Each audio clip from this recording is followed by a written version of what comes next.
Bien, buenas tardes. Comencemos entonces. Continuemos con lo que estábamos tratando el día de ayer.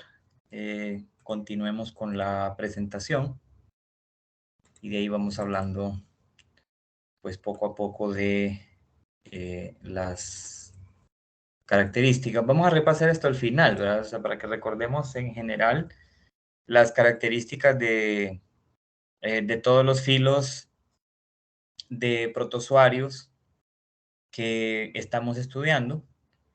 Y que es bueno tener en mente estas características porque al fin y al cabo son eh, esas características las que hacen diferentes, ¿verdad?, a estos organismos de los demás, o que los hacen particulares, mejor dicho, de los demás grupos.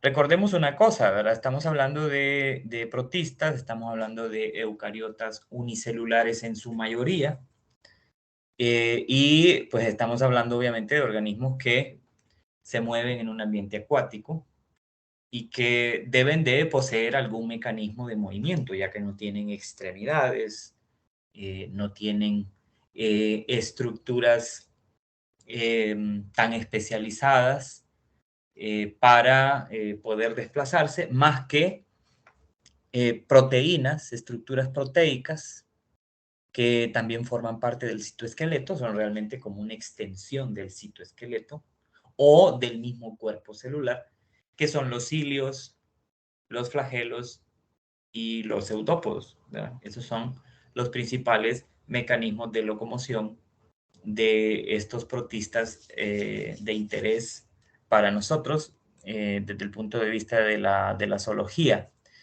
Entonces, los cilios y los flagelos básicamente son como varillas construidas a partir de proteínas y de proteínas específicas de los microtúbulos, ¿verdad?, que forman el exoesqueleto de la célula. Obviamente los cilios son estructuras más pequeñas, como en esta figura, en esta imagen que se mira que se está moviendo de una ameba, aquí de este sarcodino, una ameba, aquí en la pantalla, en la parte izquierda, superior izquierda, esas como pelitos que usted observa ahí, ¿verdad? Esas son proteínas alargadas de una longitud determinada que están tapizando toda la superficie o gran parte de la superficie de la célula protista, y que no solamente tienen una función de proveer movimiento, ¿verdad?, sino también crean corrientes de agua que facilitan la atracción de partículas alimenticias, ¿verdad? Eso también es una función importante de estos cilios.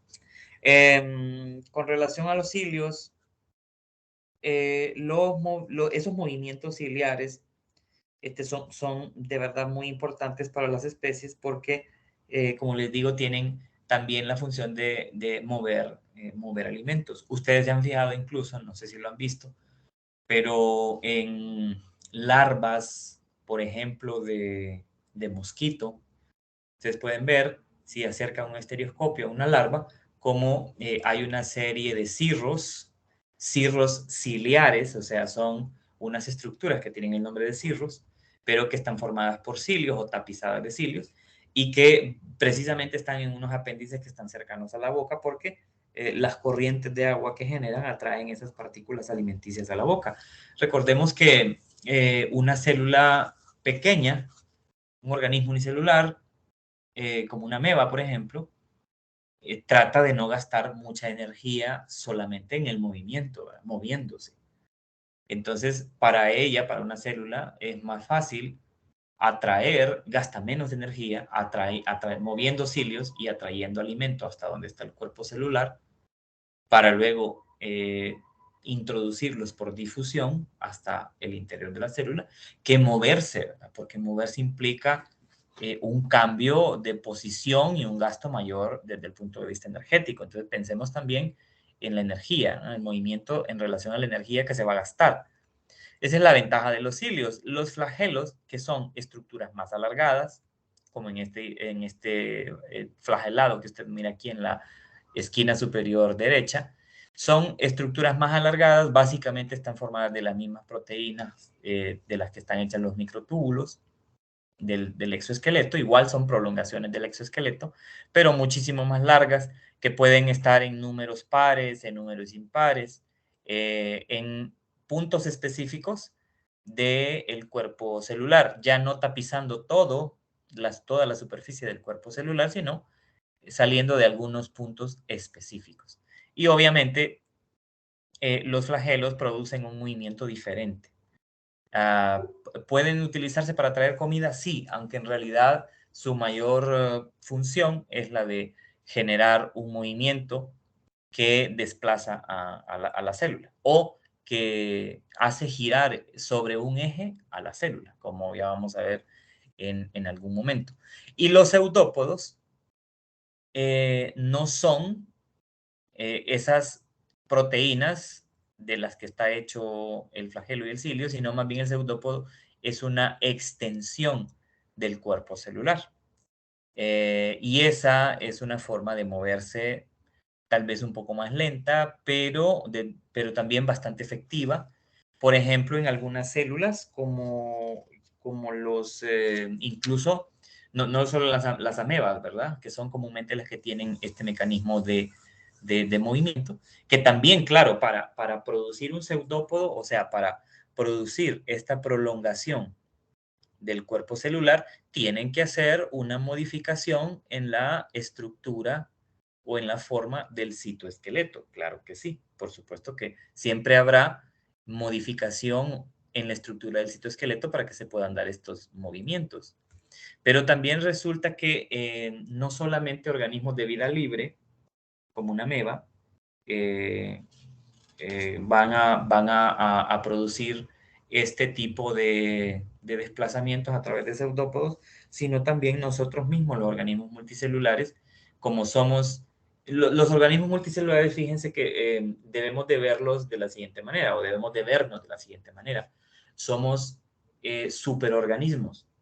El término superorganismo surge en ciencia, en biología, cuando hablamos de la relación simbiótica permanente y necesaria que tenemos con microorganismos, nuestras células, las células que forman nuestro cuerpo, la relación simbiótica que tienen con otros microorganismos, incluyendo protistas en nuestro cuerpo o células que tienen también unas formas de interacción parecidas a esos protistas, como por ejemplo los fagocitos. ¿Verdad? Los fagocitos en nuestro cuerpo, esos glóbulos blancos de defensa, igual se desplazan de esta manera, formando pseudópodos. Y esos pseudópodos son los que al final les ayudan a fagocitar, ¿verdad? Como el nombre de su grupo lo indica, son fagocitos, les ayuda a fagocitar a esas partículas extrañas, a esos antígenos que llegan a nuestro cuerpo y que pueden ser partículas virales, bacterias, hongos o pueden ser parásitos. Y de esa manera nos libramos de esto, ¿no? Nos libramos de estas partículas perjudiciales para nosotros. Hay una serie de clasificaciones de los pseudópodos, ¿verdad? Los más comunes, los pseudópodos más comunes son los logopodios, ¿verdad? Que son extensiones gruesas, son extensiones romas del cuerpo celular que contienen tanto ectoplasma como endoplasma. Ya voy a explicar un poquito eso y que es la forma común de movimiento de las amebas. Ahorita vamos a ver una imagen donde se ve más fácilmente eso. Otra forma de locomoción de algunos protistas es la de formar prolongaciones o extensiones externas de su membrana plasmática y del citoesqueleto, llamadas membranas ondulantes, como en el caso de los tripanosomas, ¿verdad? Que son estos protistas parásitos que producen enfermedades en los animales. Bueno, esto ya lo habíamos visto, ya habíamos mencionado los diferentes tipos de alimentación que tienen los protistas. Endocitosis, por ejemplo, la fagocitosis, ¿verdad? Que es la capacidad para poder engullir envolviendo con su cuerpo celular o con los pseudópodos, envolviendo las partículas alimenticias y luego incorporándolas hasta el interior del cuerpo celular, fusionándolos con la membrana. Obviamente necesitan agua, ¿verdad? Los organismos unicelulares en el interior no solamente para incorporar material nutritivo, sino también para la osmorregulación, ¿verdad? Para la regulación de la presión interna de la célula, y por eso es que obviamente se da la pinocitosis, se da la ósmosis, ¿verdad? La entrada de agua hacia el interior a través de la membrana. También hay un tipo de endocitosis que no es la que se explica propiamente por difusión, sin difusión simple, sino que se explica por la mediación de receptores, ¿verdad? Hay ciertas sustancias que son incorporadas hasta el interior del cuerpo celular a través de la identificación primero con un receptor. Recuerde que por endocitosis sí hay una identificación de la partícula alimenticia, pero cuando la endocitosis es mediada por receptores, lo que quiere decir es que lo que se está inguyendo es identificado de manera más específica, o sea, son ciertas partículas alimenticias las que se identifican a través de receptores externos de la membrana de la célula y que una vez identificados se unen a esos receptores, esas partículas, y luego producen un cambio en la forma de la membrana para poder ser integrados en el interior y digeridos por las enzimas digestivas que contienen las vesículas que hay en el interior de la célula. Lo que estábamos hablando también, la fagocitosis, ¿no? El englobar partículas grandes, transformando la membrana, ya sea mediante pseudópodos o simplemente atrapando esa partícula con el cuerpo celular. Entonces, esto ya lo sabemos. Es importante que recordemos esto de biología general, porque si estamos hablando de organismos unicelulares, que son organismos vivos, que necesitan alimentarse y que necesitan introducir agua para la osmoregulación y excretar eh, productos de desecho del metabolismo celular, necesitamos entender que estos procesos implican una transformación del citoesqueleto, ¿verdad? Una transformación muy compleja de ese citoesqueleto que permite la entrada o la salida de materiales y agua, ¿verdad? Y también algo bien importante con estos mecanismos que debemos de entender es que una vez que las partículas entran al cuerpo celular, comúnmente entran a través de vesículas, es decir, se forma como una bolsa que está formada por la membrana plasmática, que hace posible que se pueda mover ese material hacia el interior de la célula y una vez adentro, pues obviamente habrá enzimas digestivas que van a disolver esa bolsita formada o producida por esa bicapa lipídica de la membrana y que van a disolver el interior, ¿verdad? Van a digerir lo que hay adentro. Entonces, esos mecanismos de entrada o de salida de materiales es necesario que los tengamos siempre en cuenta. Y también que recordemos en cuáles se gasta energía, en cuáles la entrada o salida es por difusión simple y por lo tanto no se gasta energía metabólica, que eso es importante porque la energía en una célula es sumamente vital. Una célula, por ser un organismo único, pequeño, unicelular, trata de no gastar energía innecesariamente, como cualquier otro ser vivo, ¿verdad? Que tratamos de evitar excedernos en el gasto metabólico, en el gasto energético.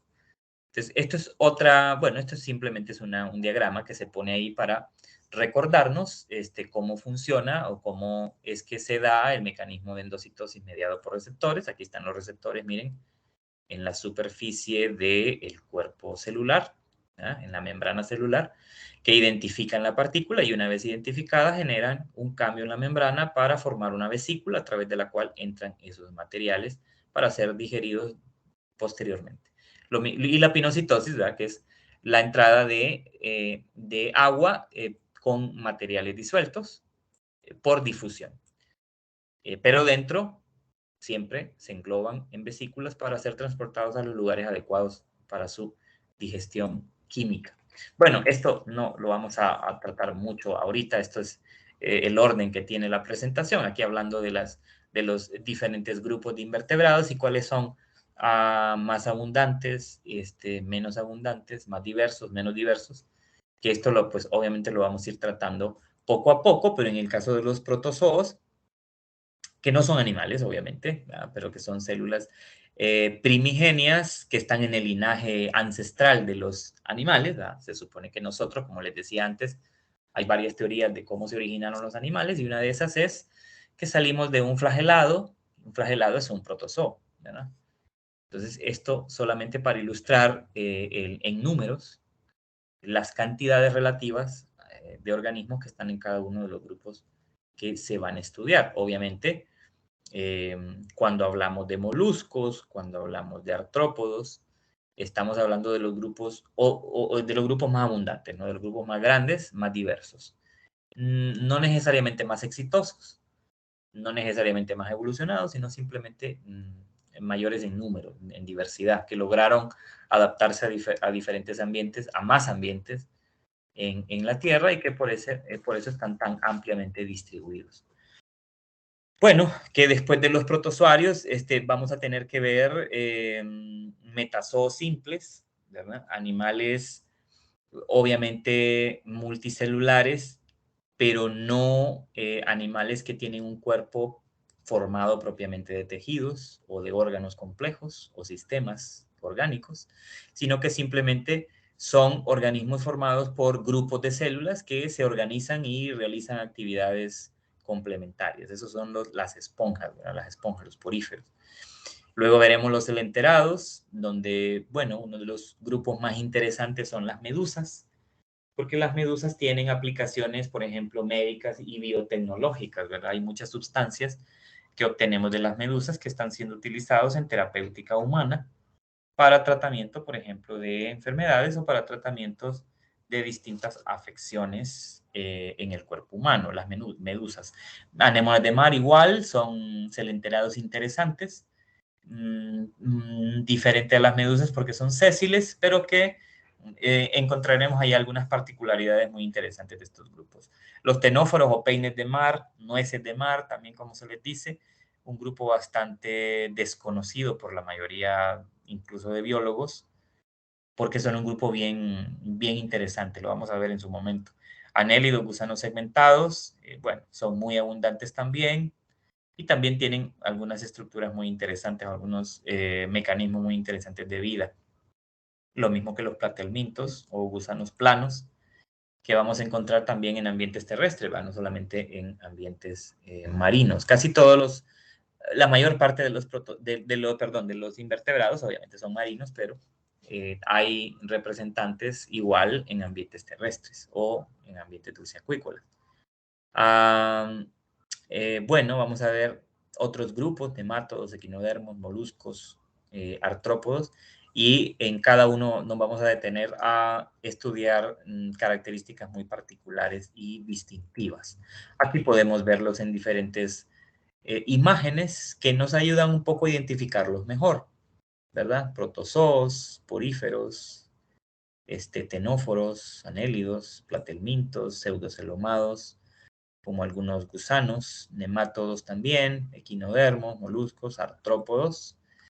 La lista es bastante grande, mucho que aprender, pero una gran oportunidad de conocimiento, ¿verdad? Vamos a ver. Bueno, lo que estamos tratando en este momento, ¿no? Los protistas, esto ya lo habíamos visto. También estábamos hablando de esto ayer. Esto ya lo vimos ayer, vimos esta diapositiva.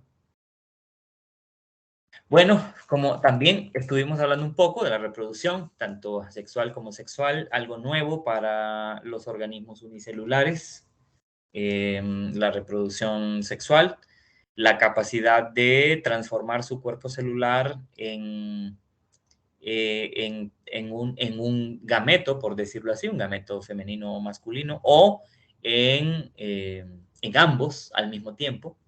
Es algo bastante complejo, interesante. El tema de sistemas específicos para captura y digestión de alimentos, bueno, eso creo que con los ejemplos que vamos a ver más adelante vamos a tratar mejor ese tema. Y como ya hemos dicho, los organismos unicelulares, los protistas unicelulares, básicamente dependen mucho de su transformación del citoesqueleto para poder no solo moverse, sino alimentarse y para otras actividades vitales que son sumamente importantes. Y con este tema del citoesqueleto hay que tener cuidado porque, claro, como es un organelo estructural importantísimo, básico para la vida de estos organismos unicelulares, hay una serie de clasificaciones y esas clasificaciones de citoesqueleto obedecen a la forma como están organizados esas proteínas que lo forman, ¿no? Tanto los microtúbulos como los microfilamentos, como los filamentos intermedios.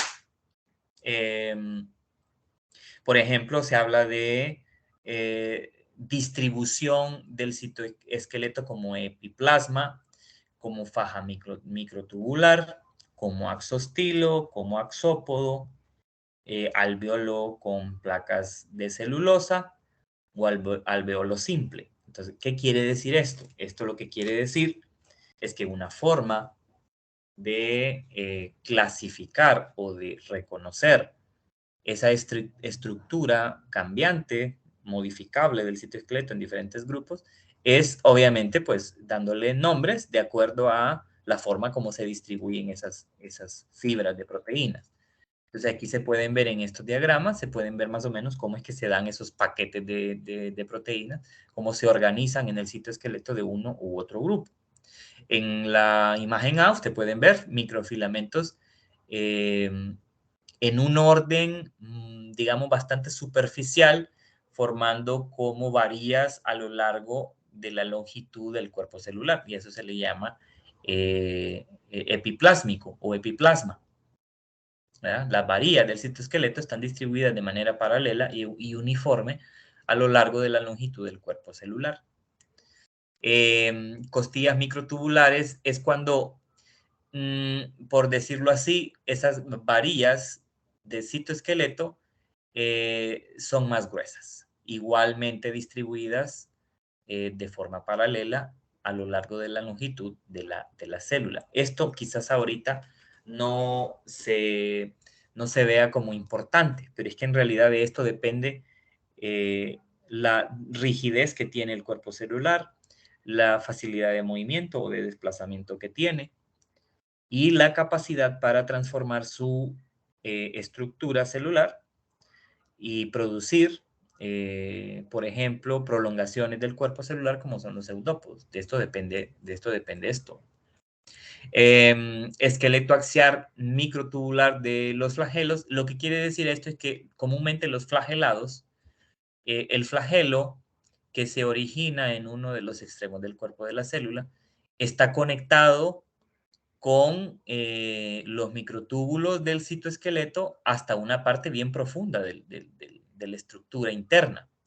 O sea que no solamente están pegados esos flagelos, no están pegados así superficialmente, sino que están adheridos a un esqueleto interno de proteínas que, digamos, están bien profundos en el cuerpo celular. Y comúnmente este arreglo se conoce como axostilo, porque lo que quiere decir esa palabra axostilo es que el flagelo se origina de un eje axial.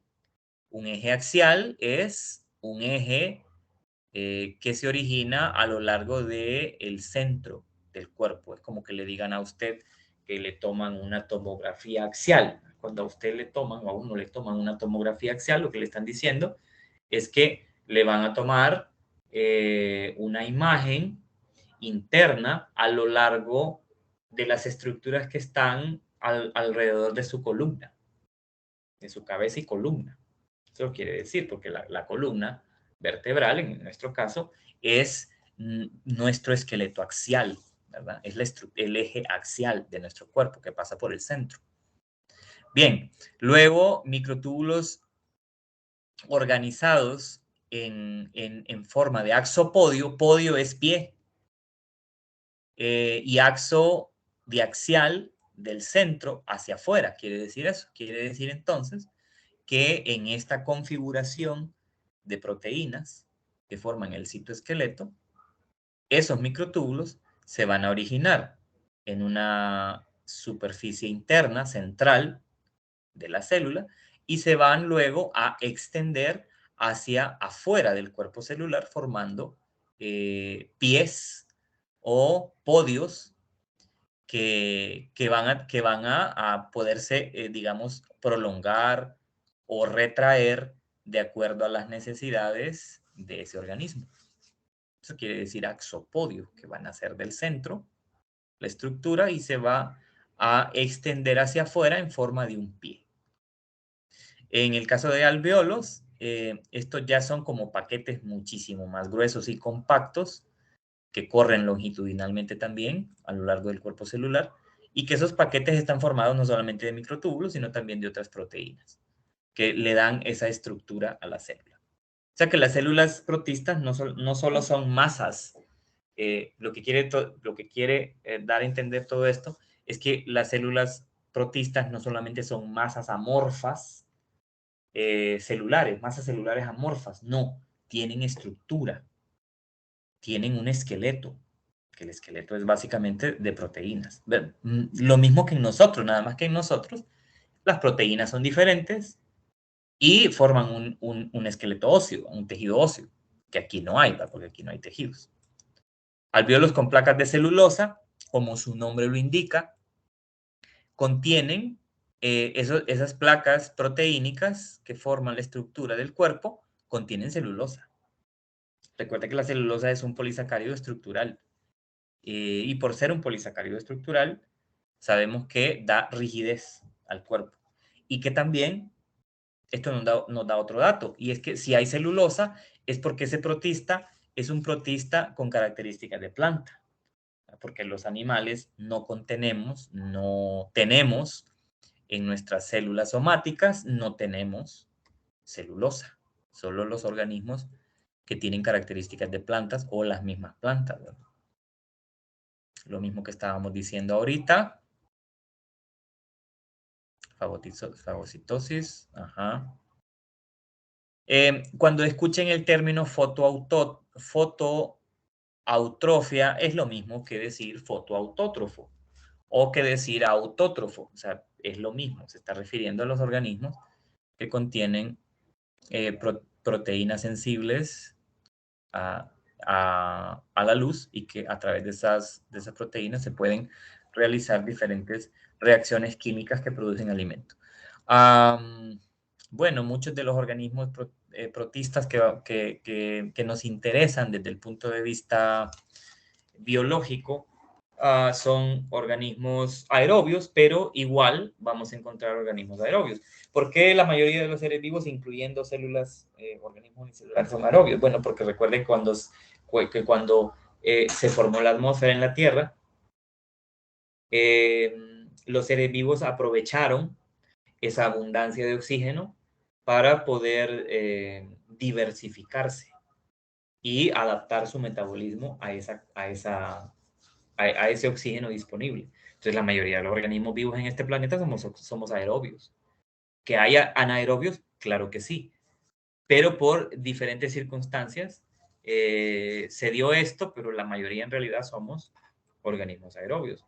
Pero también encontramos anaerobios obligados, anaerobios facultativos. Recuerde que el término facultativo lo que quiere decir es que si cambian las circunstancias del ambiente, puedo yo también cambiar y optar por otra opción de alimentación o por otra opción de metabolismo celular. Es decir, si falta el oxígeno, me vuelvo anaerobio. Si hay oxígeno suficiente, me vuelvo aerobio. Lo que estoy haciendo nada más es aprovechando los recursos que hay. Eso quiere decir facultativo. Cambio mi metabolismo de acuerdo a las necesidades, del ambiente. Bueno, esto es algo que va a ocurrir en muchos protistas, en la mayoría. Ustedes van a encontrar un organelo especial o un sistema de organelos que se llama vacuola contráctil. El sistema de vacuola contráctil en los protistas o en los protozoos sirve para la osmorregulación principalmente. Osmorregulación y ayudar con el movimiento también.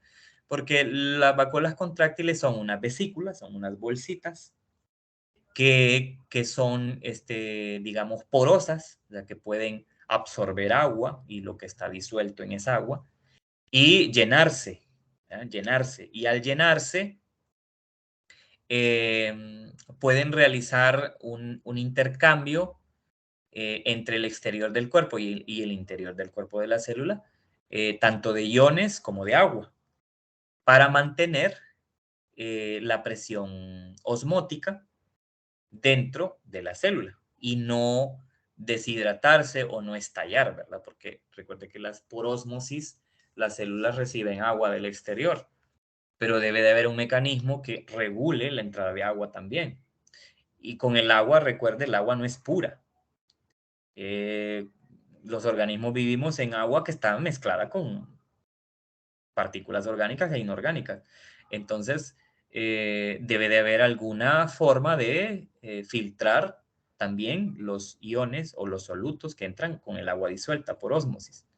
Y de eso se encarga la vacuola contráctil. La vacuola contráctil es un sistema de vesículas que están conectadas con la membrana y con el exterior a través de unos canalitos. Por ahí entra el agua y esta regula la presión osmótica interna y la concentración también de iones en el interior de la célula. En algunos organismos protistas, la vacuola contráctil es un poco más compleja en su funcionamiento y en su estructura que en otros. Eso se va viendo de acuerdo al grupo que vayamos viendo. En la vacuola contráctil, entonces, como ustedes pueden ver, el agua entra de fuera, se hace un filtrado y un control de la concentración de iones y de agua dentro de la célula y el exceso se elimina, ¿no?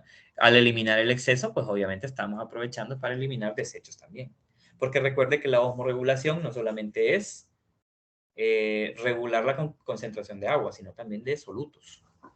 Y claro, si se eliminan solutos que no sirven, son aquellos que son productos del metabolismo celular, son productos de desecho, como el amonio, ¿verdad? Que el amonio, digamos, es como el desecho más común de todos los seres vivos, incluyendo a los organismos unicelulares, como los protozoarios, también gases como el CO2, ¿verdad? Son comúnmente eliminados mayormente por los organismos que somos aerobios. Aquí lo que se está explicando igual es eso, ¿no? Es la conexión que hay entre el sistema de vacuola contráctil con el mecanismo de osmorregulación del cuerpo celular de algunos protozoos, como los paramecios, por ejemplo, o incluso las mismas amebas, ¿verdad? Es un sistema bastante complejo de canales que llevan el agua hasta el interior de la vacuola y esta, a su vez, filtra esa agua que le llega por tuberías también y elimina, deja lo que se ocupa y elimina lo que no se ocupa. O sea, esto hay que verlo de una manera así, simple. Es simplemente una manera de filtrar agua y solutos del cuerpo celular. Aquí se ve en una ameba, esto es un paramecio, esto que está aquí es un paramecio, y vean ustedes que los paramecios, y lo van a ver en el laboratorio, tienen la particularidad de que tienen una región de la pared del cuerpo, de la membrana, que sirve como una boca, que está conectada con vesículas alimenticias que tienen enzimas digestivas que digieren la comida. El paramecio es un organismo unicelular bastante activo que busca su alimento. Y vean ustedes que está tapizada la superficie del cuerpo con cilios, como los que estábamos hablando hace poco. Los cilios están dispuestos de una manera bien organizada, ¿verdad? Los cilios no están puestos de manera desordenada en el cuerpo de una célula protista, sino que están organizados de una manera muy, muy, muy detallada y muy, muy definida a espacios regulares, ¿verdad? Eh, Aquí se puede ver eso. Incluso acá en una ameba, esto ya es un sarcodino, una ameba, usted puede ver la diferencia en relación al sistema de vacuola contráctil. La mayoría de los organismos unicelulares eucariotas, como los protistas, tienen vacuolas contráctiles que sirven básicamente para la osmorregulación. Y aquí también se puede ver la formación de los pseudópodos por movimientos o extensiones del cuerpo celular. Aquí hay que hacer dos distinciones. Estábamos diciendo que los pseudópodos tienen varias clasificaciones, o sea, hay varios tipos de pseudópodos, que los más comunes son los lobopodios. Los lobopodios, que son comunes de las amebas, simplemente son prolongaciones gruesas del cuerpo celular que contienen tanto ectoplasma como endoplasma. ¿Qué es eso de endoplasma y ectoplasma? Es citoplasma, pero con diferente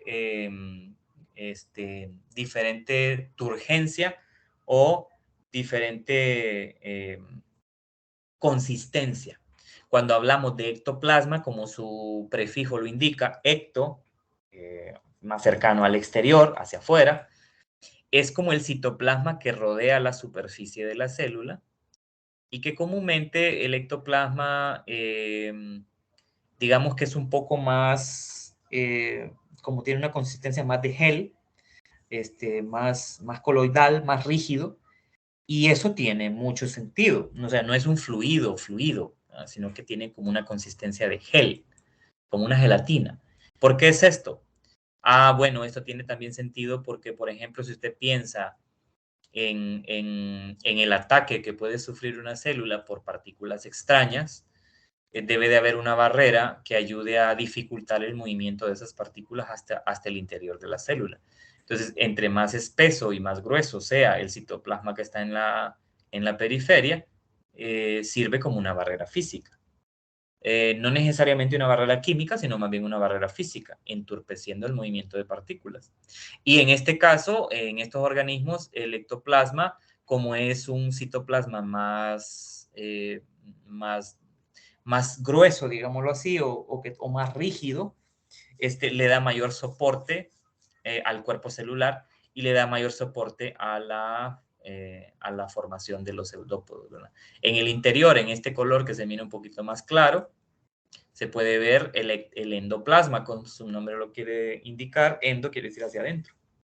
Es el citoplasma que está más cercano a todos los organelos que hay, o sea, el citoplasma que engloba a todos los organelos que tiene la célula, incluyendo al núcleo, y que tiene una consistencia más liviana, es más transparente, este, más líquido. Ahí sí, es una consistencia más líquida. Entonces, la combinación de ectoplasma y endoplasma forman esas prolongaciones del cuerpo. ¿Por qué se miran estas flechas aquí?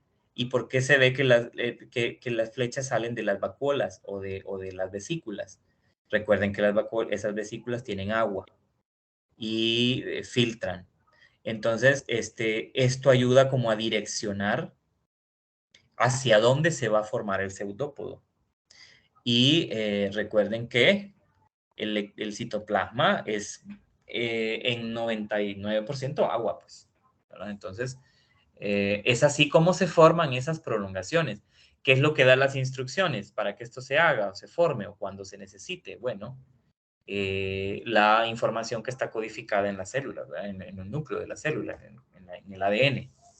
Bueno, esto ya lo sabemos, estas cuestiones son muy básicas para ustedes también.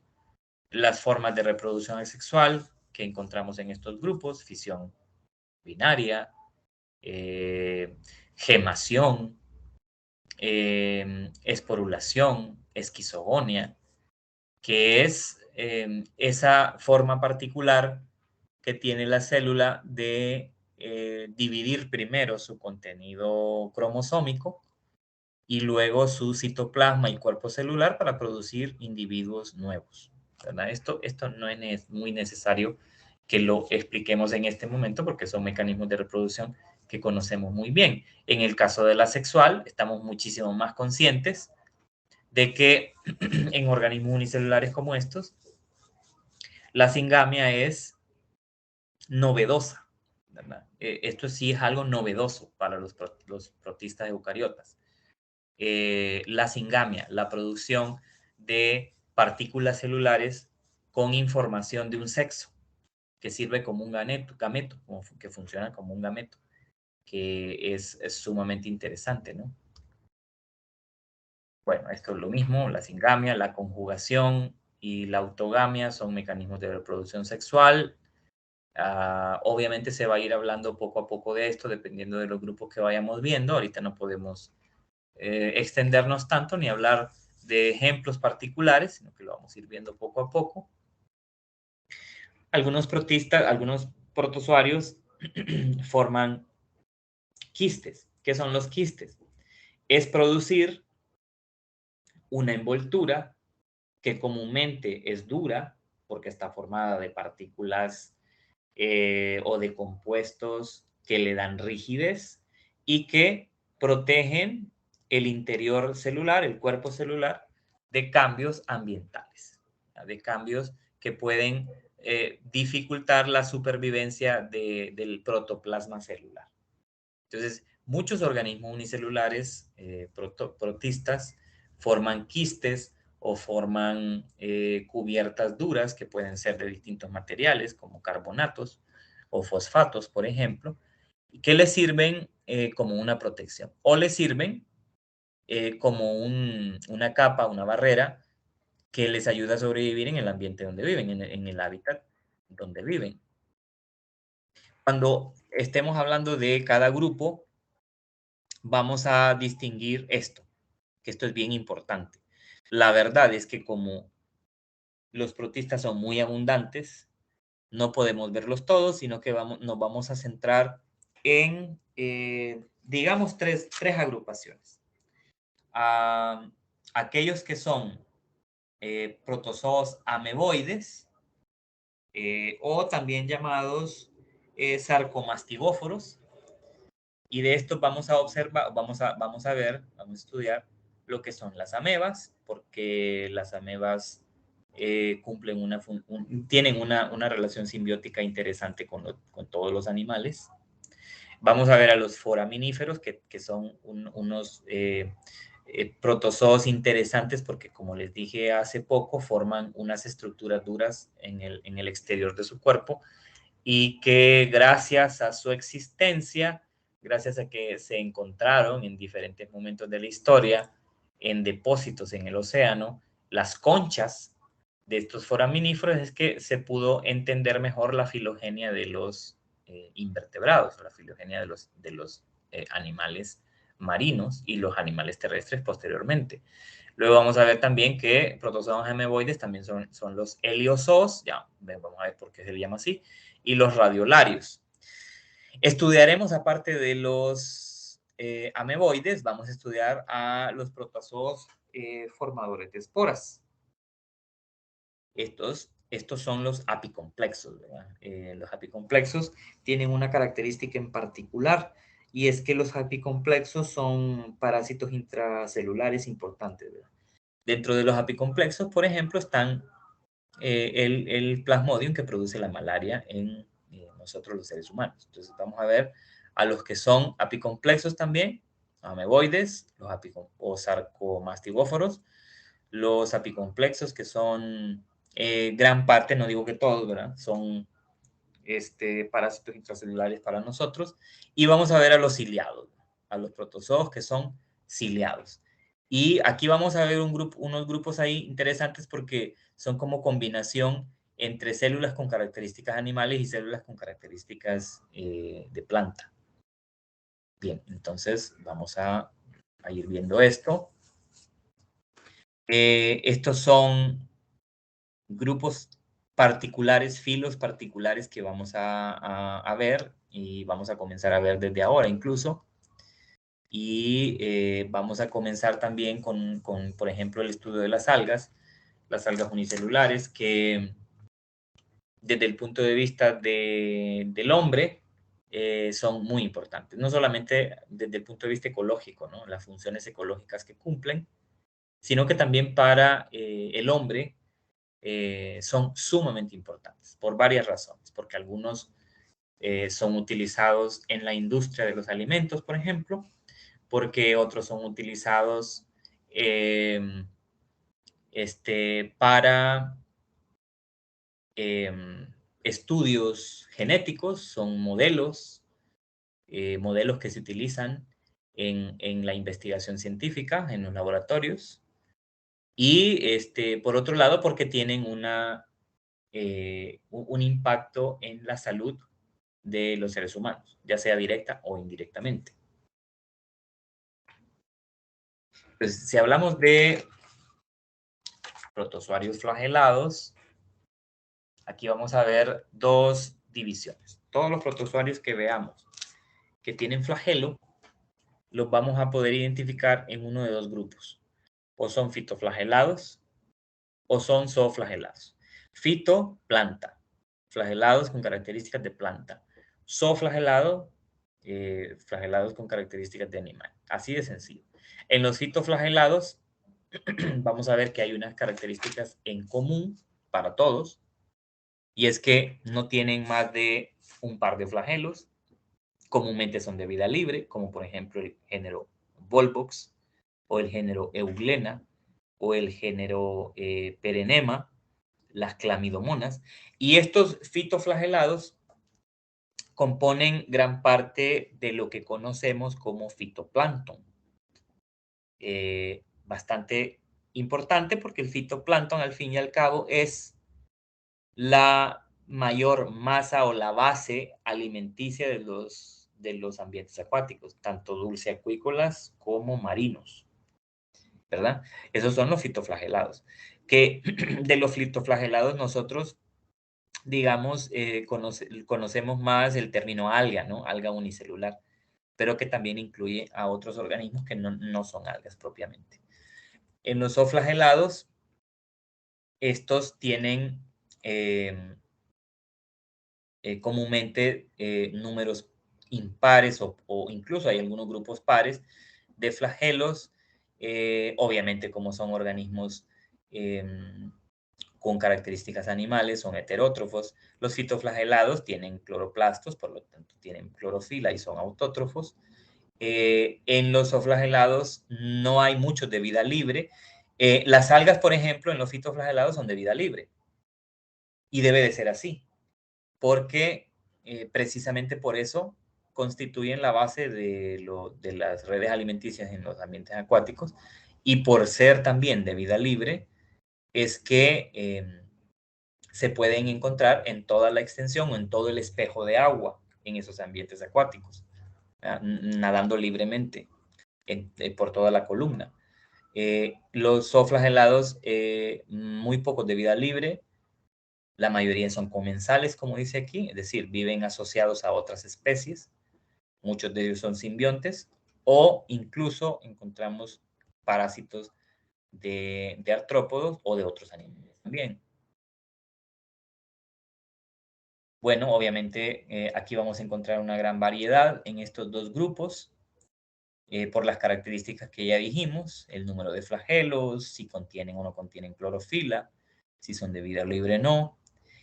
Otros pigmentos que pueden tener en el caso de los fitoflagelados, recuerden que los pigmentos fotosensibles no solamente son la clorofila, sino también que son, por ejemplo, xantófilas, son antocianinas y otros grupos más. Y estos pigmentos son interesantes porque al fin y al cabo son los que le dan el color externo al cuerpo celular, y así es como se pueden identificar. Por eso es que se habla de algas rojas unicelulares, algas pardas unicelulares, algas verdes, ¿verdad? Entonces, eso depende de las ¿cómo se llama? Pigmentos que podemos encontrar en el cuerpo celular. Bueno, en fitoflagelados o flagelados, nosotros vamos a encontrar principalmente la reproducción asexual por fisión binaria como el, digamos, el patrón general de reproducción. Y en el caso de la reproducción sexual, la formación de gametos, ¿verdad? Que sería la capacidad que tienen para convertirse, mejor dicho, en una célula gamética funcional masculina o femenina, para que lo podamos entender. Grupos de flagelados importantes, las euglenofitas y las clorofitas, que son la mayor parte de los fitoflagelados. O sea, la mayor cantidad de fitoflagelados que encontramos en ambientes acuáticos son las euglenofitas y las clorofitas. Como su nombre lo indica, las clorofitas son todas aquellas algas verdes que principalmente contienen clorofila como pigmento fotosensible en su metabolismo celular. Dentro de las euglenofitas o de las euglenas, hay una variedad, no solamente contienen este tipo de pigmento, sino que hay otros pigmentos más, pero fitoflagelados, recuerde, son autótrofos, son organismos fotoautótrofos. Luego vienen los dinoflagelados, con características animales. Otro grupo son los cuanoflagelados distintos, que son células muy parecidas a las células que encontramos en las esponjas, que serían el primer grupo de invertebrados que vamos a ver propiamente. Los cinetoplástidos, que también tienen una apariencia muy similar a las células que forman a estos organismos invertebrados primitivos. Y vamos a ver también algunos son flagelados pluriflagelados, que tienen muchísimos flagelos, que tienen una importancia ecológica también interesante.